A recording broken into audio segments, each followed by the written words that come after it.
Man there, his name's Jonathan Majors. So that's awesome. You know, believe it or not, this is not the only movie in Phase 5. We have a movie coming out in May called Guardians of the Galaxy Vol.3. Mr. James Gunn.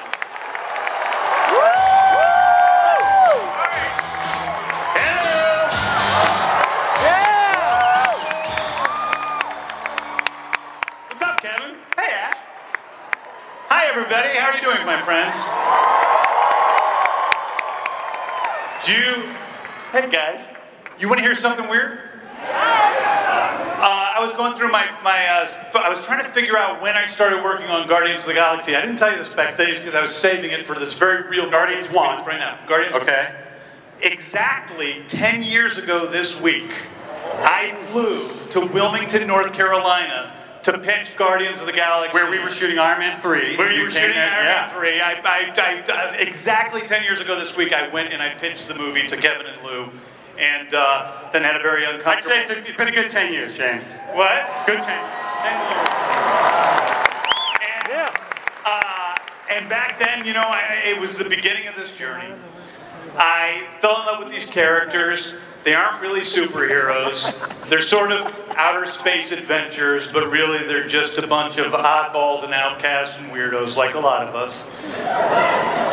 They save the universe a couple times, but really what they do is they save each other. And when I started telling that story, I had sort of an end in sight. Not perfectly, I didn't have it all mapped out perfectly, but I knew where we were going with Rocket, with Quill, even with Nebula and Mantis and the other characters that hadn't quite shown up yet. And this is the end of that story. I'm sorry. Some stories have an end. Doesn't mean everybody dies. Anyway, I want to share with you guys a little glimpse of what we have. You know, we wrapped filming about 2 months ago. So let's just show you a little bit of something. Cat's backstage watching it. Let's watch it right now. Woo! We have Chris Pratt is Star-Lord.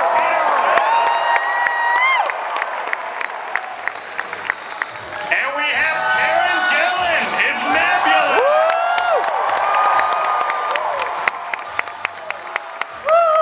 Palm Clementieff is Mantis. Sean Gunn is Kraglin. Oh, and a little somebody named Will Poulter is Adam Warlock. And finally, Maria Bakalova as Cosmo the Space Dog.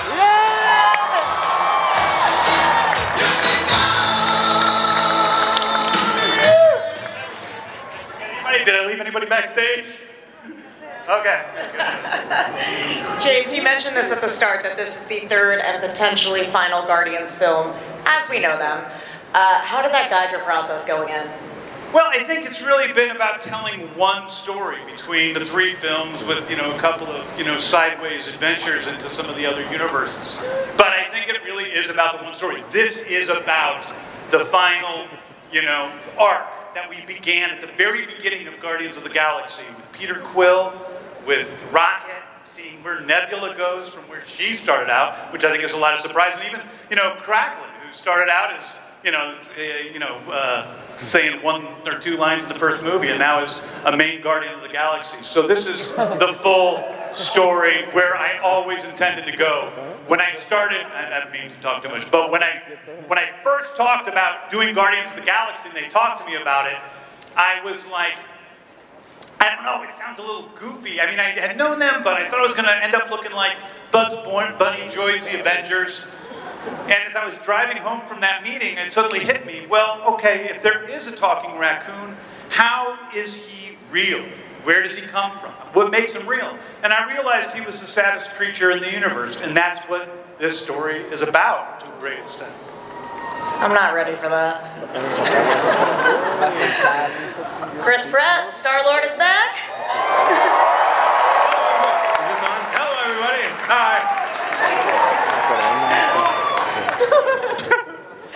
We saw him a little in Thor. We kind of got an idea, I think, of where his head's at. What can you talk about what he's up to in this Volume 3?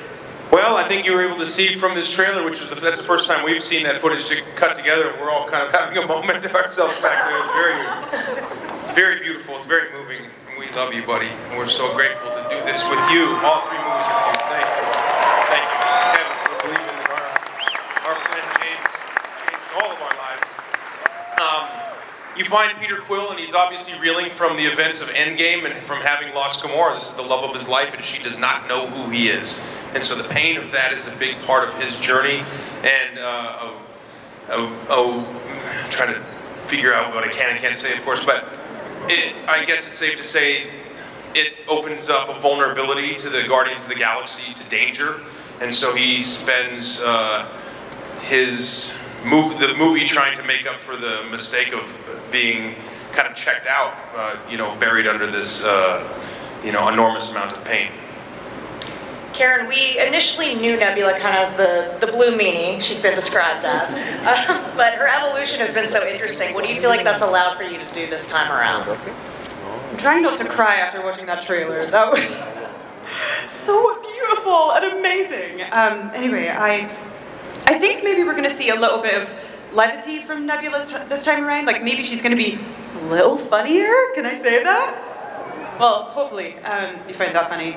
But, she had a very cathartic experience with Thanos being eliminated from her life, and so I think she can, begin to form the personality that maybe she was meant to have while still maintaining a little bit of the meanie, because we can't fully lose the meanie. You always need a little bit. Always need a little meanie.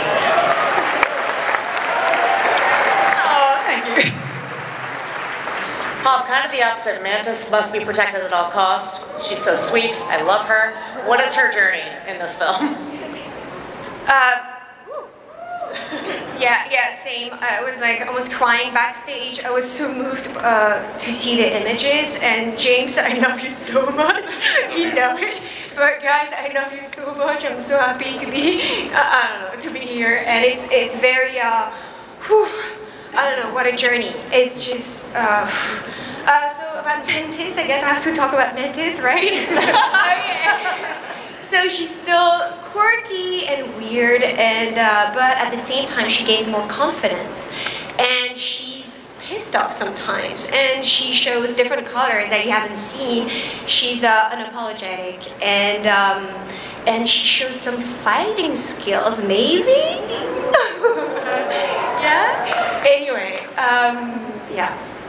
Sean, I don't want to make everybody cry, but as someone who's been a part of Guardians since the beginning, Kraglin, even some very important mocap, what's been the most rewarding part of being a part of this trilogy?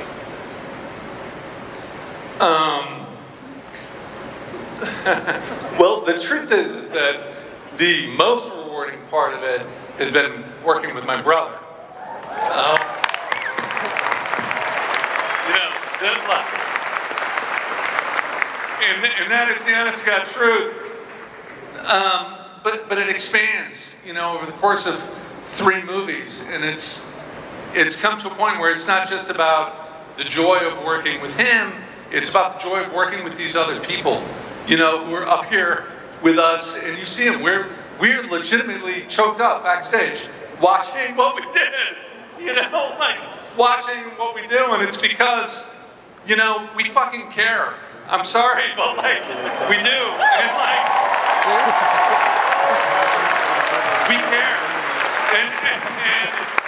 and it extends to all of us, and it is the most beautiful thing to be able to work on something creatively where your colleagues are all on the same page, where let's make something beautiful that people will respond to.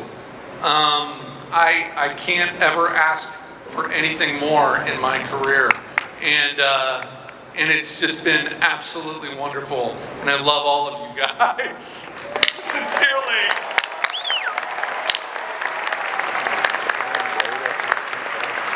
James, how long have you been being asked about Adam Warlock? Since the beginning. Yeah.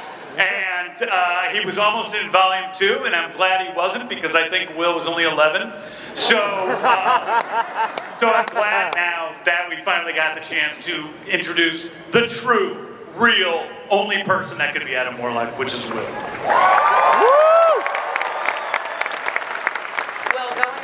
What does it mean to take on Adam Warlock and stand on this stage today? Oh wow, thanks yes. so much. I feel the same way. I'm truly, truly grateful. Honestly, pretty surreal to have ever even stepped on the Guardian set. Huge admirer of everybody on this stage, genuinely, and the franchise from the outside looking in. I was absolutely terrified, but I was kind of welcomed into the family and couldn't have been treated better by these folks. They are such wonderful people. They're every bit as nice as they are talented. And I'm also really grateful that there was an appetite for Adam from the fans, you know, and James and Kevin and everyone at Marvel gave me the opportunity, and I'm super, super grateful to be here.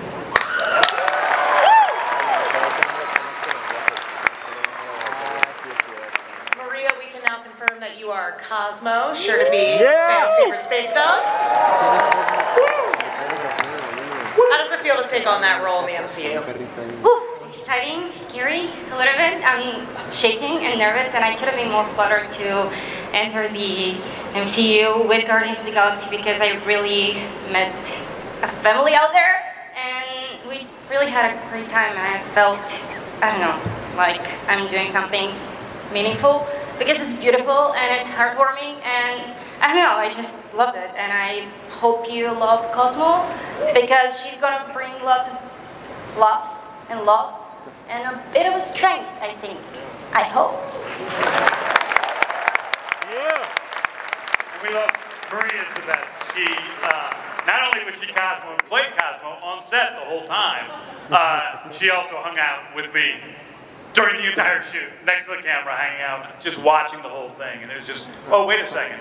There's somebody else here. What? Holy. Wait, what? The High Evolutionary! The High Evolutionary is here!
Call me Sire.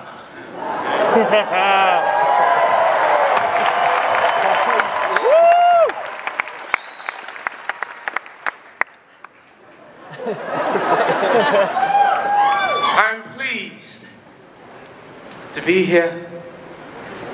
As I gaze out at this crowd, I am reminded of my sole purpose in the universe. To take unevolved, disgusting, low-life scum such as yourselves and enhance you genetically to something less reprehensible. Thank you for inspiring me with how vomitous you all are.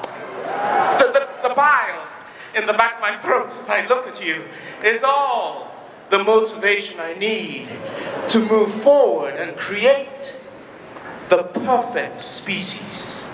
Thanks, High Evolutionary. I can't wait to dissect all of you and see what I can learn!